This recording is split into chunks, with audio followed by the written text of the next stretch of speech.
말씀 보시겠습니다. 오늘 우리에게 주시는 하나님 말씀은 베드로전서 1장 13절에서부터 17절까지의 말씀입니다. 13절에서부터 17절까지 우리 다 찾으셔서 함께 읽습니다. 시작. 그러므로 너희 마음의 허리를 동이고 근신하여 예수 그리스도께서 나타나실 때에 너희에게 가져다 주실 은혜를 온전히 바랄지어다.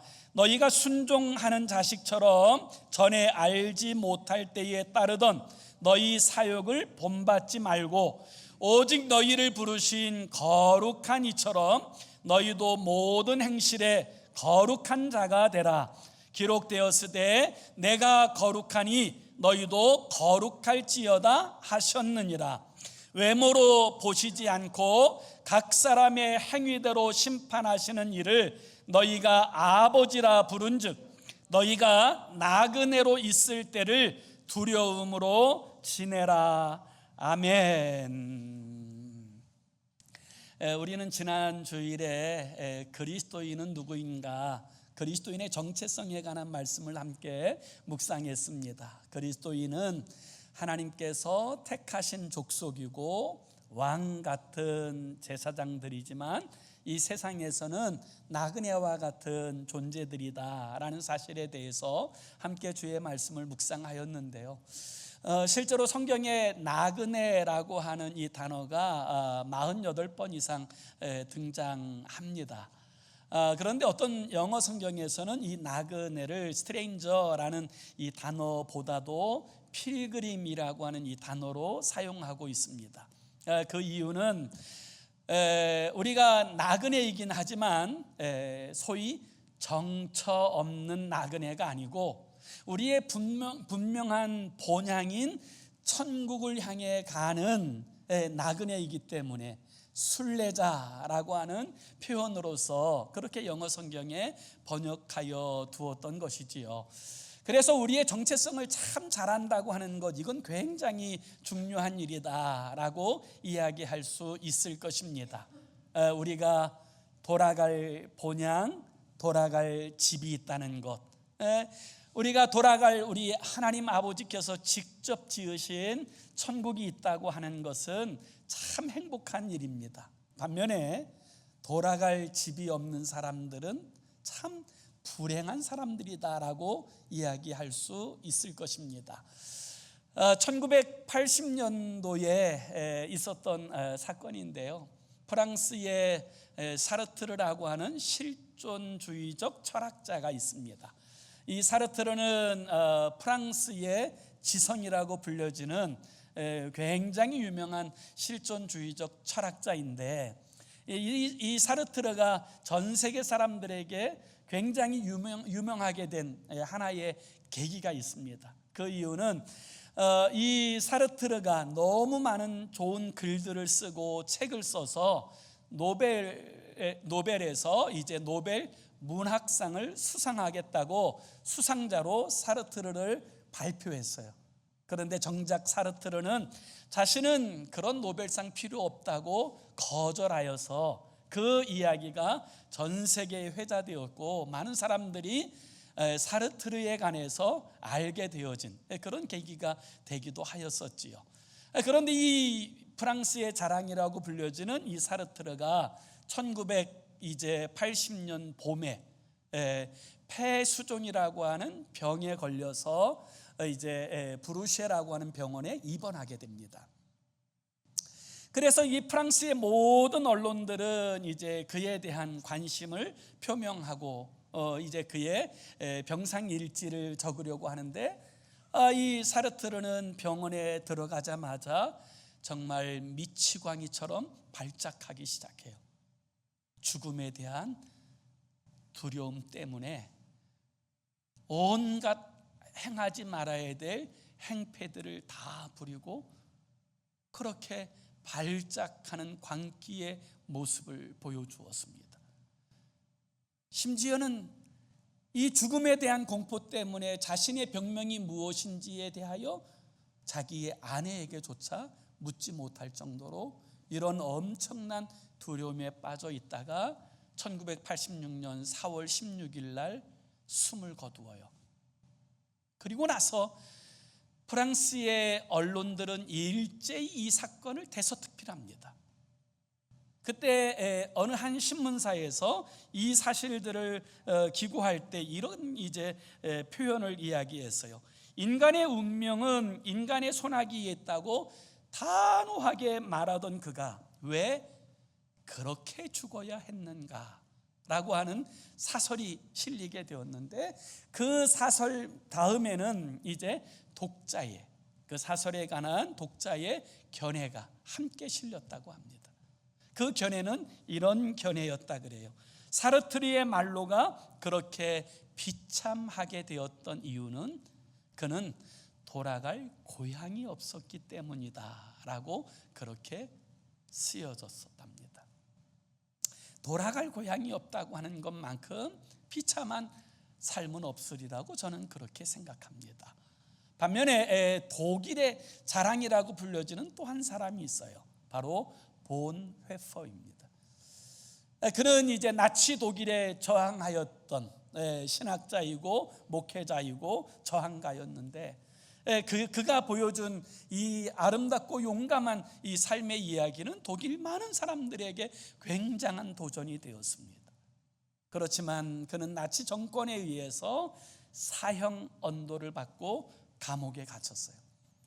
감옥에 갇혔던 어느 날 간수가 그 자신이 갇혀있는 감방의 문을 열고 들어와서 본회퍼라고 부를 때, 본회퍼는 직감적으로 자신이 그날이 죽는 날이라는 것을 알게 되었어요.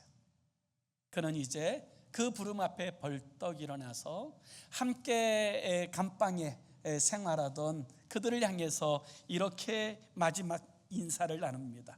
형제 여러분, 나에게 죽음이 찾아왔습니다. 그러나 기억하십시오. 이것은 마지막이 아니라 사실은 시작입니다. 주님께서 나를 위해 예비하신 집으로 갑니다.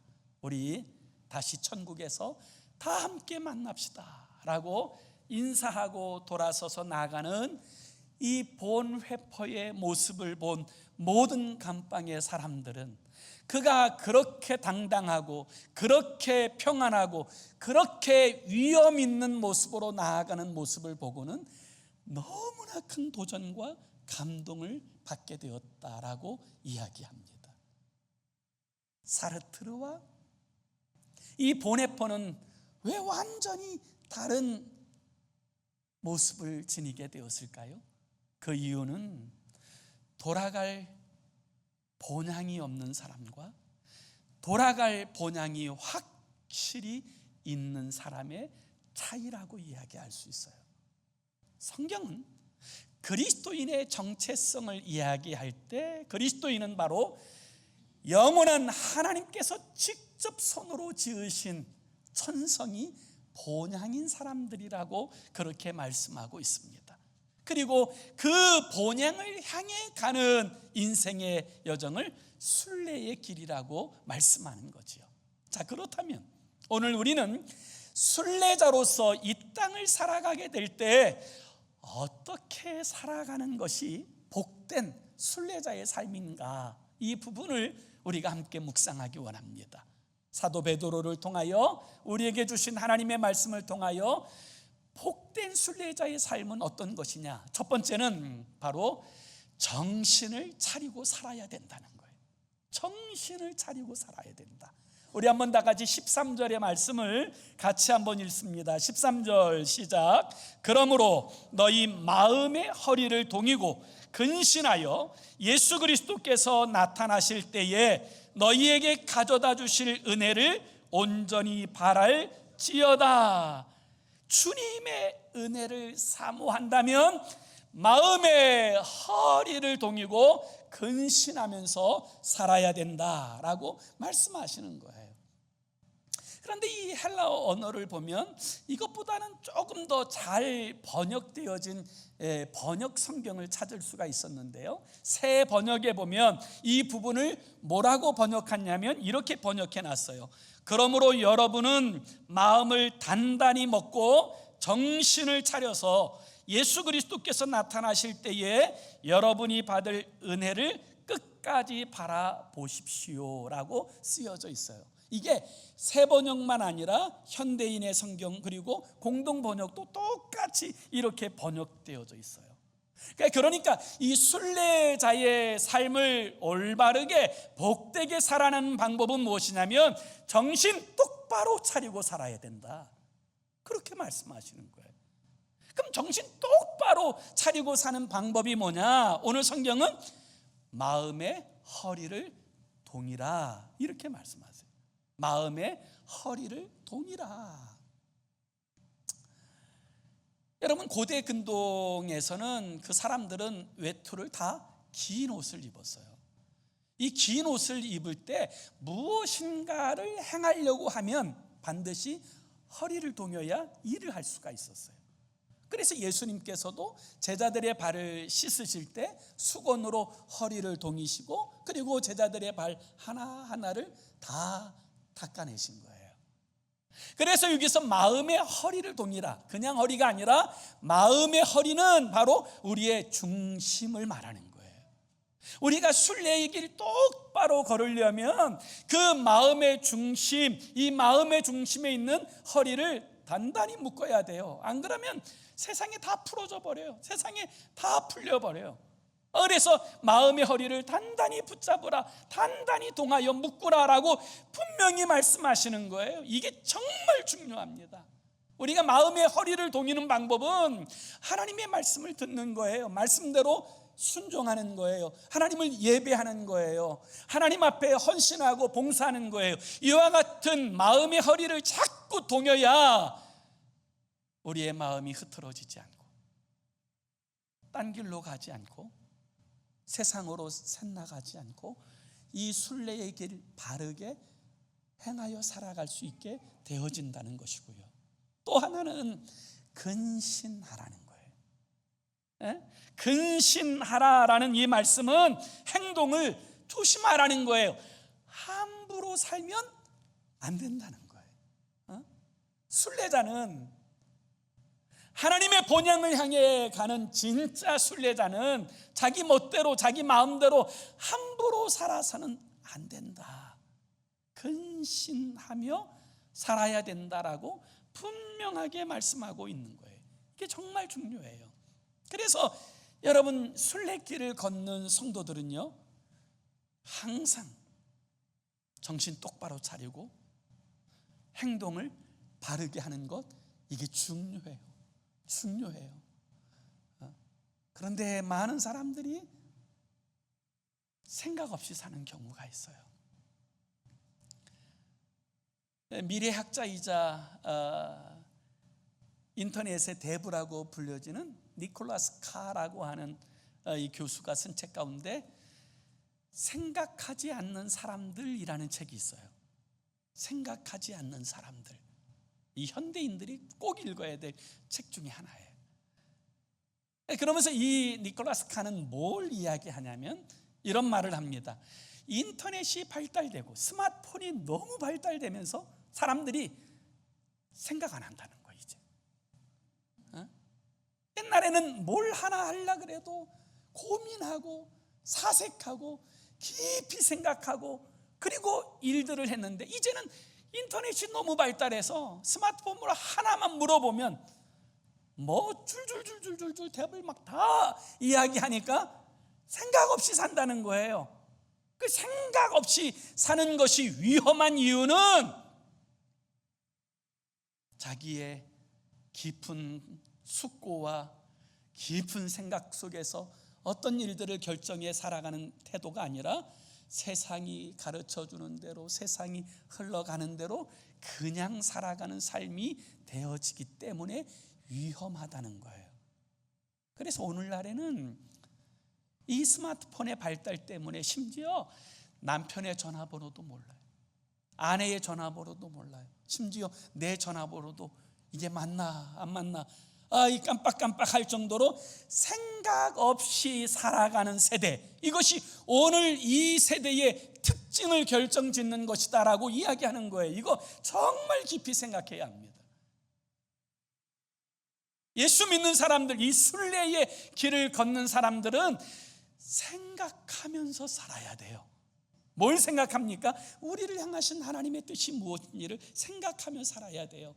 그래서 로마서 12장 2절에 보면 성경은 우리에게 분명하게 교훈하고 있어요. 너희는 이 세대를 본받지 말고 마음을 새롭게 함으로 변화를 받아 하나님의 선하시고 기뻐하시고 온전하신 뜻이 무엇인지 분별하도록 하라.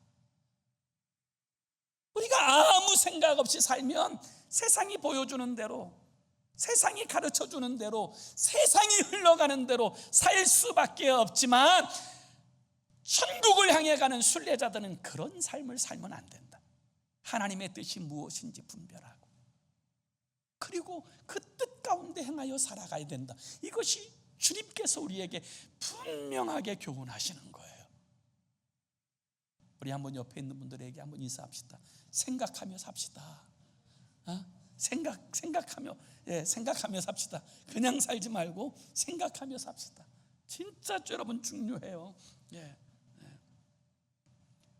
그래서 여러분 우리가 정말 생각하면서 살아야 돼요. 우리가 복된 순례길을 행할 때 가져야 될 두 번째 모습은 거룩하게 살아야 된다는 거예요. 거룩하게 살아야 된다. 우리 한번 다 같이 14절 말씀도 같이 한번 읽습니다. 14절 시작. 너희가 순종하는 자식처럼 전에 알지 못할 때에 따르던 너희 사욕을 본받지 말고. 아멘. 여러분, 이 말씀이 뭐예요? 예전처럼 살지 말고, 구원받기 전에 그와 같은 삶을 살지 말고, 구원받기 전에 너희 사욕대로, 너희 마음대로, 너희 욕심대로 살았던 그 삶을 살지 말고 다르게 살아야 된다. 이걸 말씀하는 거예요. 순례자들은 다르게 살아야 된다. 하나님 나라를 목표하고 걸어가는 인생들은 다르게 살아야 된다. 이걸 말씀하는 거예요. 베드로전서 2장 11절에도 보면 이렇게 말씀하세요. 사랑하는 자들아, 거류민과 나그네 같은 너희를 권하노니 영혼을 거슬러 싸우는 육체의 정욕을 제어하라. 사랑하는 자들아, 거류민과 나그네 같은 너희를 권면한다. 영혼을 거슬러 싸우는 육체의 정욕을 제어하라. 여기서 육체의 정욕은 무엇을 말하냐면 하나님 외에 다른 것에서부터 만족을 얻으려고 하는 이 모든 것을 육체의 정욕이라 그래요. 하나님께로부터 오는 평안, 하나님께서 주시는 위로, 하나님이 주시는 기쁨보다 세상에서 평안을 얻고, 세상에서 위로를 받고, 세상에서 기쁨을 취하려고 하는 그런 것을 정욕이라고 표현하는 거예요. 그러면 우리는 어떻게 살아야 합니까? 베드로전서 4장 2절에 보면 이렇게 말씀하세요. 그 후로는 사람의 정욕을 따르지 않고 하나님의 뜻을 따라 육체의 남은 때를 살게 하려 합니다. 이제부터는 사람의 정욕을 따르지 않고 하나님의 뜻을 따라 육체의 남은 때를 살게 하려 하십니다. 이게 하나님의 뜻이에요. 그러니까 순례자들은 이 세상이 전부인 것처럼 살아가는 사람들과 다르게 살아야 된다.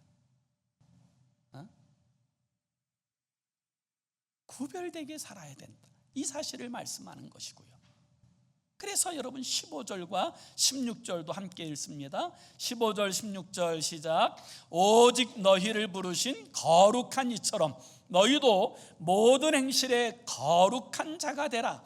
기록되었을 때 내가 거룩하니 너희도 거룩할지어다 하셨느니라. 아멘. 그렇습니다.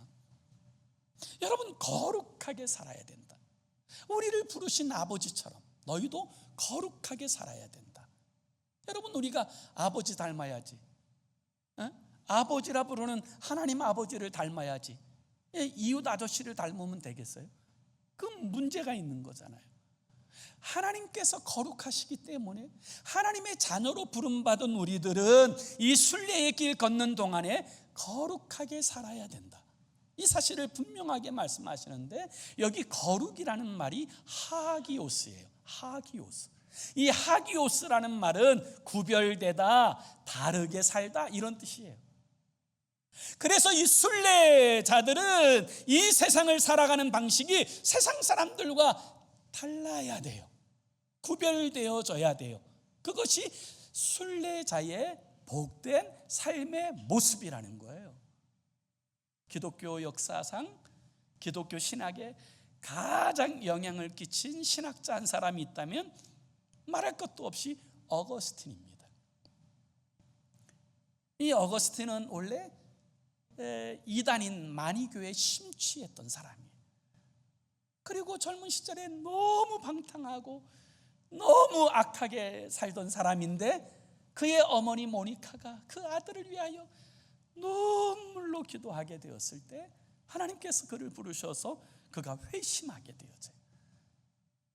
그리고 나서 회심한 이후에는 기독교 역사상 막 최고의 신학자이자 그리고 이제 히포의 사역자로, 교부로서, 초대교회 교부로서 엄청난 영향을 주었던 사람이에요.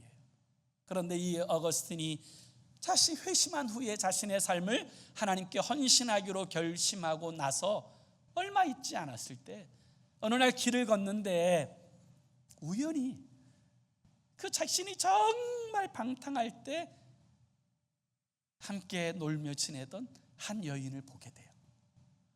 어거스틴은 못 본 것처럼 외면하며 지나치려고 했는데, 이 여자가 단번에 어거스틴을 알아보고는 달려와서 어거스틴의 옷자락을 붙잡고 이야기합니다. 어거스틴, 당신 어거스틴 아니에요? 그때 어거스틴이 이렇게 말해요. 과거의 어거스틴은 죽었습니다. 그리고 저는 예수 그리스도로 말미암아 거듭난 새로운 어거스틴입니다 하고는 떠나갔다고 하는 그런 일화가 있어요. 그것이 순례자의 삶의 모습이에요. 하나님께서 이스라엘 백성들을 애굽에서 종살이하던 그들을 출애굽시키셔서 첫 번째 하신 일이 뭐예요? 거룩하게 하시는 거예요. 구별되게 하시는 거예요. 구별된 삶이 무엇인지를 가르치시는 거예요. 그래서 그들로 하여금 안식일을 거룩하게 구별하여 지키게 하심으로 말미암아 시간의 구별자로 살게 하시고, 물질을 거룩하게 구별하여 11조를 드리게 하심으로 말미암아 물질의 거룩함을 갖게 하여 주시고, 삶의 거룩함을 지키게 하시기 위하여 십계명을 주시고, 그럴 뿐만 아니라 심지어 음식까지도 함부로 먹지 않고 구별된 음식을 먹게 하심으로 이방인들과 다른 존재라는 사실을 인식하며 살아갈 뿐만 아니라 모두 다 할례를 받게 하여 주셔서 자기 자신들 한 사람 한 사람이 바로 우리는 다른 존재라는 사실을, 하나님의 백성이라고 하는 이 존재 인식을 가지고 살아가도록 훈련하신 거예요. 그것이 하나님께서 애굽에서 구원해내신 이스라엘 백성들을 향하여 하신 가장 중요한 첫 번째 일들이에요. 여러분, 우리는 이 사실을 꼭 기억할 필요가 있어요. 그래서 순례의 길에서 우리가 살아야 될 삶의 방식은 뭐냐? 거룩하게 사는 거예요. 구별되게 사는 거예요. 우리가 구별된 삶을 살 때 세상 사람들이 우리가 하나님의 자녀라는 사실을 보게 되는 거예요. 구별되지 않는 삶을 살게 되면 세상이 우리가 하나님의 자녀인 것을 알지 못할 뿐만 아니라 하나님의 살아계심도 보지 못하게 되어지는 것이기 때문이에요. 그래서 순례의 길은 거룩하게 살아야 된다, 거룩한 삶을 이루어야 된다라고 말씀하시는 것이고요. 이 복된 순례의 길, 순례의 삶 세 번째는 하나님을 경외하는 삶을 살아야 된다는 거예요. 하나님을 경외하는 삶을 살아야 된다. 우리 다 같이 17절의 말씀을 같이 한번 읽습니다. 17절 시작. 외모로 보시지 않고 각 사람의 행위대로 심판하시는 이를 너희가 아버지라고 부른즉 너희가 나그네로 있을 때를 두려움으로 지내라. 아멘. 네. 여러분, 순례의 길에서 우리가 진짜 의식하고 살아야 될 분은 하나님이세요. 사람들을 의식하고 사는 것이 아니에요. 환경, 형편을 의식하고 사는 거 아니에요. 앞으로 어떻게 될까? 그거 생각하고 살아가는 사람들은 순례자가 아니에요. 하나님을 의식하고 하나님을 두려워하며 살아가는 삶, 이것이 순례자의 삶인 거예요. 여러분, 요셉 보세요. 요셉은 애굽의 노예로 팔려갔습니다. 그런데 이 요셉의 삶을 돌아보면 요셉은 사람들을 두려워하지 않았어요. 자기의 주인인 보디발을 두려워하지 않았어요. 보디발의 아내 그를 두려워하지 않았어요. 요셉은 하나님만 두려워했어요. 어떤 상황에 놓여 있든지 그것에 휘둘리지 않고 자신이 해야 될 일이 무엇인지를 분명히 알고 자신이 성실하게 그 역할을 감당하는 거예요. 그러자 보디발이 그를 너무 귀하게 여겨 총무로 세웠더니 이 보디발의 아내가 그를 막 날마다 유혹하는 거예요. 동침하자, 같이 자자, 날마다 유혹하는 거예요. 그때 요셉은 내가 여기까지 어떻게 올라왔는데 이 보디발의 아내가 잘못 말해서 내가 다시 노예처럼 돌아가면 어떻게 해야 되나, 그런 거 고민하지 않았어요. 요셉은 보디발의 아내 앞에서도 내가 하나님 앞에서 이 큰 죄악을 어찌 득제하리까, 하나님을 의식하는 거예요. 하나님만 바라보는 거예요. 그게 여러분 순례자의 삶의 모습이고 태도이어야 되는 거예요. 훗날 요셉이 애굽의 총리가 됩니다. 아주 어린 나이에 애굽의 총리가 되어서 죽는 날까지 그 애굽에서 총리라고 하는 영광을 누리며 살았지만 요셉은 그 애굽을 사랑하지 않았어요. 요셉은 자기가 나그네라는 사실을 한 번도 잊지 않았어요. 그래서 요셉의 마지막 유언이 무엇입니까? 너희들이 이 애굽을 나아가게 될 때 내 해골을 가지고 나가라. 내 해골을 가지고 나아가. 그 하나님이 주신 약속의 땅 가나안에 묻어달라는 것, 이것이 요셉의 마지막 유언이었어요. 자신이 일생 영광스럽게 살았던 그 애굽이 자신의 본향이 아니고 자신의 집이 아니고 자신은 나그네라는 사실을 늘 기억하며 살았어요. 이게 순례자의 삶이에요. 다윗도 그는 영광스러운 왕이 되었습니다. 지금도 이스라엘 백성들은, 이스라엘 사람들은 다윗의 그 나라를 가장 사모하지 않습니까? 그럴 만큼 영광스러운 존재가 되었지만 그 당시에 왕은 모든 것을 알 수 있을 만큼의 권력을 가진 자였지만 이 다윗은 그 땅이 자신의 땅, 그 땅이 자신의 고향이라고 믿지 않았어요. 자신은 나그네라는 사실을 언제나 기억했어요. 그래서 여러분 역대상 29장 15절에 보면 다윗이 고백한 거예요. 이렇게 고백합니다. 우리는 우리 조상들과 같이 주님 앞에서 이방 나그네와 거류민들이라 세상에 있는 날이 그림자 같아서 희망이 없나이다. 그는 왕이에요. 그 나라를 통치하는, 그 나라에서 자기 마음대로 할 수 있는 권력을 가진 왕이었지만 그의 정체성은 뭐예요? 하나님, 우리는 나그네이고 거류민입니다. 이 땅은 소망이 없어요. 이 땅은 희망이 없습니다. 이게 왕인 다윗의 고백이에요. 그래서 다윗은 다른 삶을 살았던 거예요. 사랑하는 성도 여러분, 순례자들은 사람을 두려워하면 안 돼요. 환경에 휘둘리면 안 돼요. 상황에 휘둘리면 안 돼요. 하나님을 두려워하는 거예요. 하나님을 의식하여 사는 거예요. 그런 순례자들은 잘 돼도 교만하지 않아요. 정말 힘들고 어려운 일이 있어도 좌절하거나 열등감에 빠지지 않아요. 그런 순례자들은, 진짜 하나님의 나라인 본향을 향해 가는 순례자들은 여러분 어떤 상황에서도 하나님을 기억하며 의식하며 살아가게 되어지는 줄로 믿습니다. 이게 순례자의 삶이에요. 유대인들의 그 이제 전승인 미드라시에 보면 이런 이야기가 등장해요. 다윗이 어느 날 보석 세공인을 자기 앞에 부릅니다. 그리고 이 보석 세공인에게 자신의 반지를 주문해요. 정말 아름다운 반지를 만들 때 그 반지 안쪽에는 내가 전쟁에서 승리하고 그리고 잘 될 때에도 교만하지 않고, 또 반면에 내가 전쟁에서 패배하고 정말 안 되고 실패하고 힘들고 어려울 때도 좌절하거나 낙심하지 않고, 어떤 형편에서도 당당하고 의연하게 살아갈 수 있도록 돕는 글귀를 새겨 넣어라 라고 명령하였어요.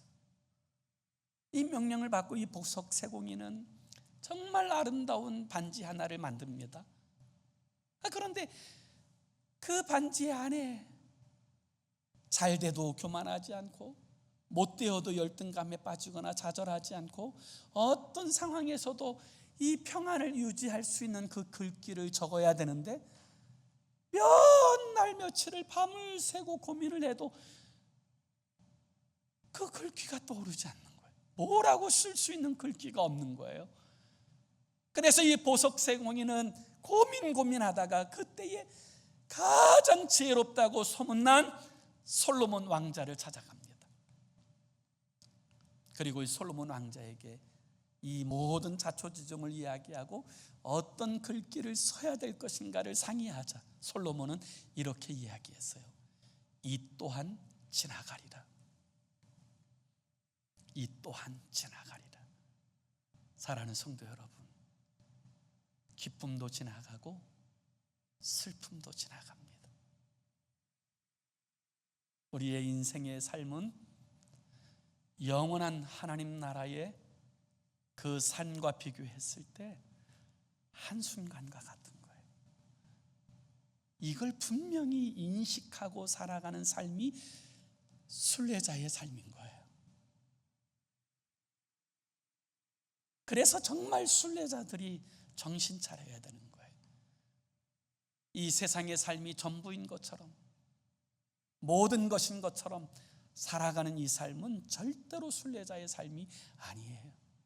그래서 순례자들은 분명한 목표, 사람의 손으로 지은 것이 아니라 하나님의 손으로 직접 지으신 우리 주 예수님께서 친히 예비하신 영원한 처소가 있는 하나님의 나라에 대한 선명한 목표를 가지고 그것을 날마다 바라보며 살아가게 될 때 그는 실족하지 않는 거예요. 그는 넘어지지 않는 거예요. 그는 휘둘리지 않는 거예요. 이게 정말 중요해요. 저는 지난주에 교회에서 휴가를 받아서 캘리포니아에 휴가를 다녀왔어요. 저희가 갔던 곳은 캘리포니아에서 롱비치라고 하는 그 바닷가에서 배 타고 1시간 반 정도 들어가니까 카탈리나라고 하는 섬이 있어요.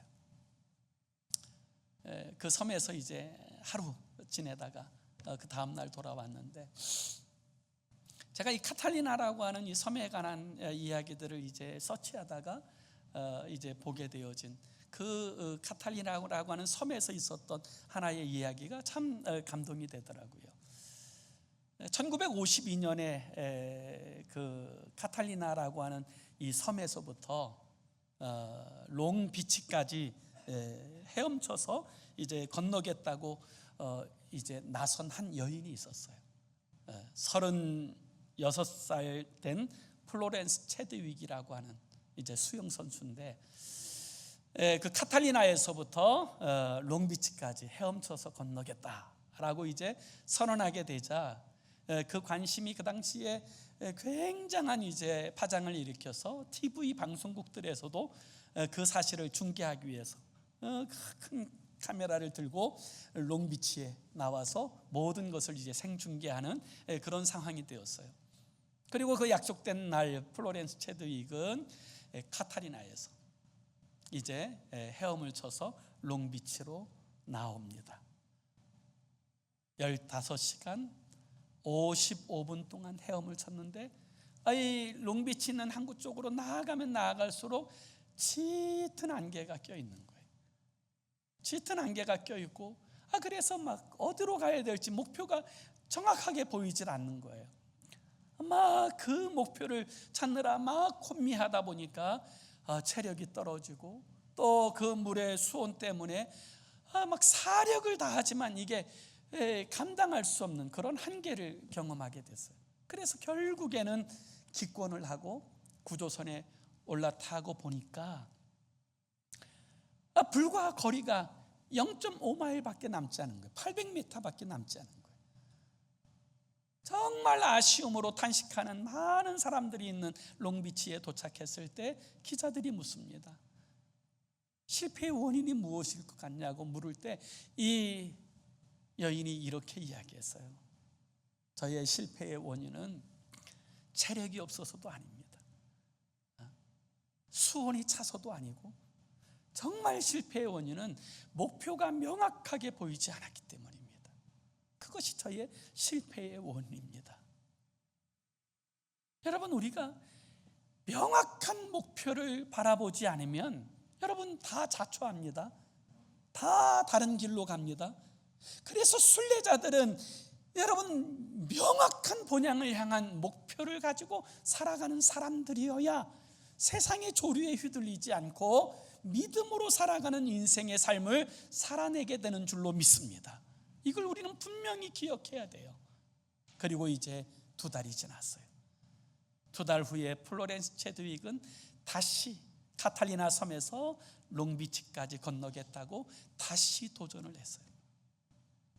그리고 2달 후에는 여전히 안개가 끼어 있었지만 그 여인은 마음의 목표가 확고했어요. 그리고 2달 후에 이 도전에서 놀랍게도 이 여인은 13시간 57분 만에 롱비치에 도착합니다.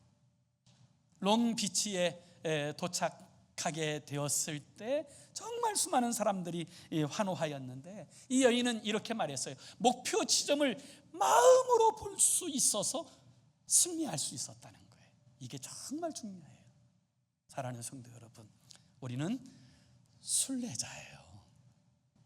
이 땅이 전부인 사람들이 아니에요. 잠깐 후면 우리는 다 우리를 기다리시는 아버지 앞에 서게 될 것입니다. 그 날을 기억하며 하나님을 의식하여 살아가는 사람들, 그들이 바로 순례자라는 거예요. 제가 어렸을 때 저는 진짜 시골에서 살았어요. 부락에서 살았어요. 부락. 여러분, 부락은 리보다도 더 사람이 적은, 더 적은 사람들이 모여 있는 그곳을 부락이라 그랬어요. 부락. 몇 가정 되지도 않아요. 그런데 초등학교에 갔다 오면 놀 수 있는 것이 하나도 없어요. 그래가지고 맨날 이제 그 마을에 조그만 그 마당 같은 곳이 있는데 그곳에 모여서 딱지치기 하거나 아니면 이제 그 땅 따먹기 하거나 뭐 자치기 하거나 이러면서 놀았는데 저희 형하고 저는 그 딱지치기를 참 잘했어요. 그래서 어느 날인간 그날은 뭐 너무 막 딱지치기가 잘 되는 거예요. 그래가지고 막 얼마나 막 열심히 딱지치기를 했는지 그날은 막 그냥 진짜 동네에 있는 애들 딱지 다 모아가지고 한 푸대만큼 딱지를 따가지고 개선 장군처럼 막 의기양양해가지고 막 그 한 푸대 딱지를 가지고 집으로 돌아갔다고요. 막 그날은 잠도 안 오고 막 너무 신나는 거예요. 막 뿌듯하고 막 그렇게 지내다가 다음날 학교에 갔다 오니까 세상에 저희 어머니가 이 딱지를 아궁이에 다 태우고 있는 거예요. 그러니까 제가 얼마나 울었는지 몰라요. 막 엉엉 울었어. 너무 속상하더라고요. 진짜 팔이 빠지도록 내가 그냥 얼마나 열심히 그 딱지치기를 했는지 도대체 우리 어머니가 얼마나 모르면 그냥 그렇게 하나하나 딸 때마다 이 성취감이 막 대단했던, 이걸 막 포대체 가져왔더니 그걸 다 아궁이에 넣고 막 불태우는 바람에 내가 막 나라 잃은 것처럼 막 엉엉 울었던 기억이 나요. 근데 지금은요, 딱지 때문에 울지 않습니다. 더 중요한 것이 있다는 것을 분명하게 알기 때문에 그래요. 그런데 오늘날에 그리스도인이라고 불려지는 사람들 중에는 딱지 때문에 휘둘리는 인생들이 얼마나 많은지 몰라요. 우리는 순례자예요. 이 땅이 전부인 사람들이 아니에요. 순례자로서의 정체성을 가지고 천국을 향해 가는 그 사람들의 삶은 세상에 휘둘리지 않습니다. 사람들에게 휘둘리지 않습니다. 환경에 휘둘리지 않아요. 믿음으로 바라보며 살아가는 삶인 거예요. 이 삶의 마지막에는 하나님의, 우리가 상상할 수 없는 하나님의 은혜가, 하나님의 축복이 기다리고 있어요. 이 믿음으로 행하여 살아가는 저와 여러분의 삶이 되기를 예수의 이름으로 축원합니다. 기도합시다. 우리 함께 같이 기도하기 원하는데요, 이렇게 기도했으면 좋겠어요. 주님, 우리의 정체성과 우리의 목표를 분명하게 하시고 복된 순례의 길을 믿음으로 걷는 우리가 되게 해달라고.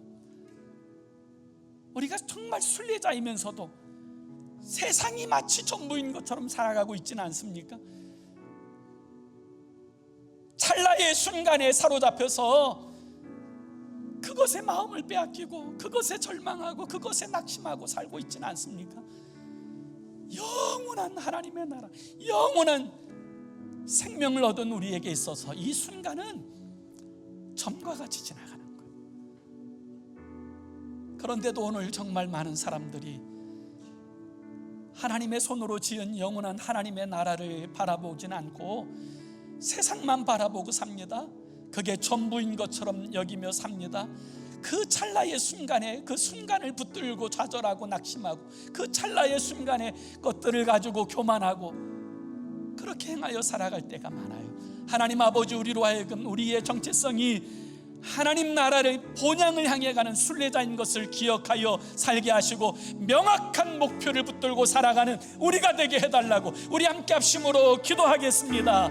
살아계신 하나님 아버지, 우리 하나님의 은혜와 사랑을 진심으로 감사합니다.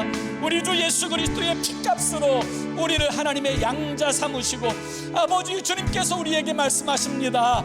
이 순례의 길 걷는 동안에 정신 똑바로 차리고 살아야 된다. 거룩하게 살아야 된다. 마음의 허리를 동이고 근신하며 살아야 된다.